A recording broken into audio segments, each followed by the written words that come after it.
Interior design केवळ सुंदर रंग निवडण्यापेक्षा खूप जास्त आहे. ते तुमच्या व्यक्तिमत्वाचे प्रतिबिंब असलेल्या, तुमचे मनोबल वाढवणाऱ्या आणि तुमचा जीवन दर्जा सुधारणाऱ्या जागा तयार करण्याची कला आणि विज्ञान आहे. घराच्या पुनर्विक्री मूल्यात वाढ, सुधारित आराम आणि कार्यक्षमता, तणाव कमी करणे आणि उत्पादकता वाढवणे यासारख्या अनेक फायद्यांमुळे आजच्या जगात इंटेरियर डिझाईनची मागणी वाढत आहे. या क्षेत्रात विविध करिअर पर्याय उपलब्ध आहेत, जसे की home interior designer, industrial designer, set designer, interior stylist आणि स्वतःचा व्यवसाय सुरू करणे. सुरक्षितता देखील आंतरिक डिझाईनचा एक महत्त्वपूर्ण घटक आहे. चांगल्या प्रकाश व्यवस्थेने अंधार कमी करून अपघातांची शक्यता कमी होते. तर योग्य फर्निचर आणि वस्तूंची व्यवस्था करून घरातील सदस्यांना सुरक्षित वातावरण प्रदान होते. विशेषतः वृद्धांसाठी आणि लहान मुलांसाठी आंतरिक डिझाईन अत्यंत महत्त्वाचे आहे. वृद्धांसाठी सुरक्षितता, सहज प्रवेश आणि आराम यांवर भर दिला जातो, तर मुलांसाठी खेळण्यासाठी आणि शिकण्यासाठी सुरक्षित आणि उत्साहवर्धक वातावरण तयार करणे आवश्यक आहे.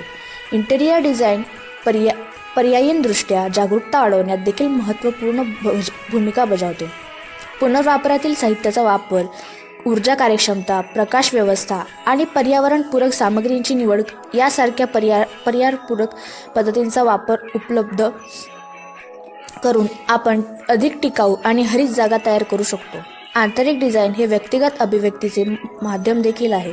तुमच्या आवडीनुसार रंग, टेक्स्चर आणि कलाकृतींचा वापर करून तुम्ही तुमच्या वैयक्तिक शैली आणि स्वरूप प्रतिबिंब करू शकता. यामुळे तुमच्या घरात एक अद्वितीय आणि आकर्षक वातावरण तयार होते, जे तुमच्या व्यक्तिमत्वाचे प्रतिबिंब करते.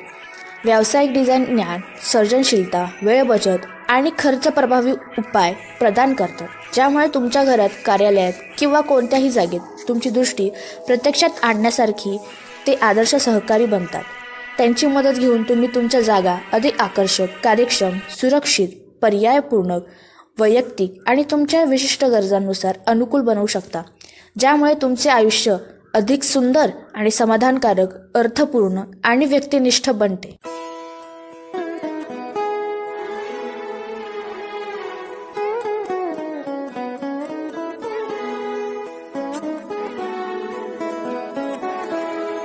हीच मुची प्रार्थनान, हेच मुचे मागणी.